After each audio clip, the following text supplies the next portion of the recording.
So, Stranger Things 5, the final season. It was supposed to be this epic conclusion, right? But did it actually stick the landing?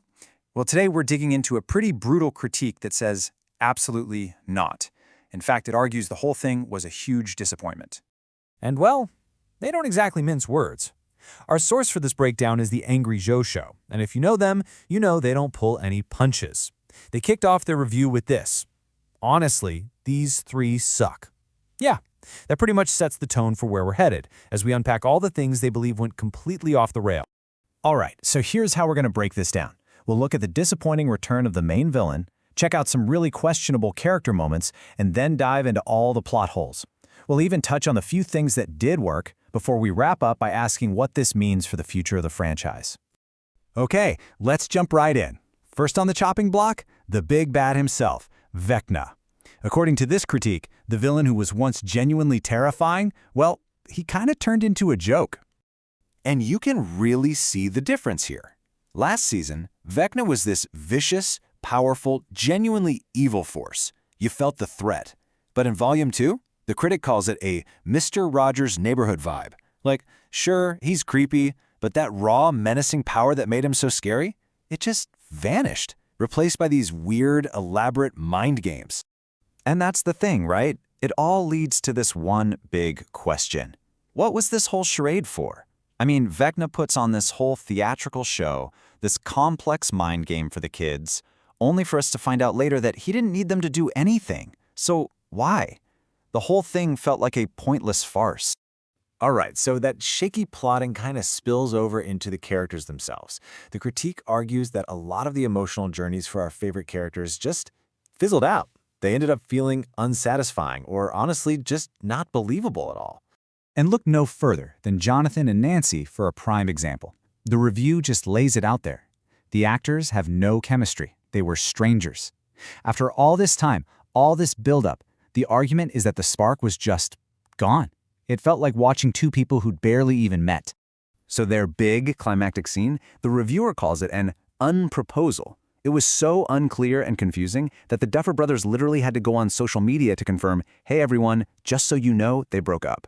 I mean, if you have to explain a major plot point outside of the show itself, that's a pretty big sign something went wrong. And it wasn't just about romance either. Take the big fight between Dustin and Steve, a full-on physical brawl because of a mean comment about Eddie. To the critic, this just screamed fake drama. The stakes felt super low, and it just seemed like a way to force conflict where it didn't really belong. Okay, now this one's a big one. Will's coming out scene. You have this set up earlier in the season, which was great, but then the actual moment, this huge emotional climax for his character, happens smack in the middle of a high-tension war planning meeting.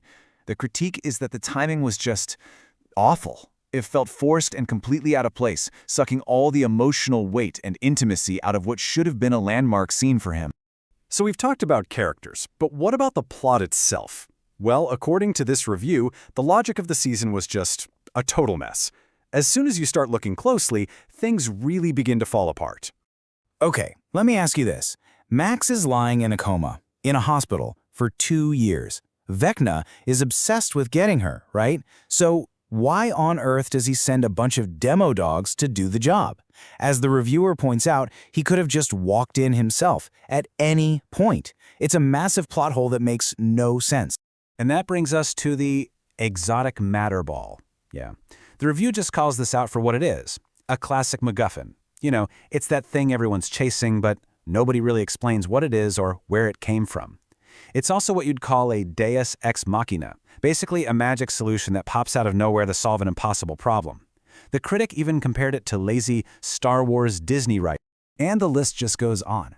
There's a big recon about Will creating the tunnels that ultimately goes nowhere. You want to understand Dr. Brenner's motivation? Well, too bad, you have to go see a stage play in London for that. And then you have perfectly capable characters, like Holly's mom, who suddenly get sidelined right when they could be useful. It all just feels like the writers were choosing what was easy over what actually made sense. Okay, so it wasn't all bad. To be fair, the review did point out some definite bright spots, moments that actually worked really well, even if they were surrounded by stuff that didn't. And a huge shout-out went to Noah Schnapp's acting as Will, specifically that scene where he taps into the hive mind to try and save Max. The reviewers said his performance was just incredible, so raw and emotional, a total home run and a real highlight. But here's the kicker.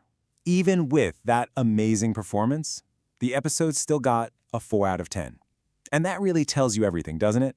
A couple of great moments just weren't enough to save the whole ship from sinking. There were other good bits too. Nancy had a pretty badass action scene. Mr. Clark, the science teacher, got a great one-liner in. And of course, the show looked amazing. I mean, for $50 million an episode, you'd hope so. Oh, and the review also got a pretty good laugh out of finally seeing some of those annoying characters from Season 2 get what was coming to them. So, with all that said, where does this leave us? Let's talk about the future, and what a finale like this might mean for the entire Stranger Things universe. And believe me, there's a lot more Stranger Things coming. We've got a prequel stage play, an animated series, a totally new live-action spin-off. But after this finale, the reviewers' reaction to all of this was, and I quote, negative interest. They're just not excited. At all. And that's really the question we're left with, isn't it? If you can't stick the landing on the main story, the one that started it all, is expanding the universe really a good idea? Are they about to risk diluting what made Stranger Things so special in the first place by stretching it too thin? It's definitely something to think about.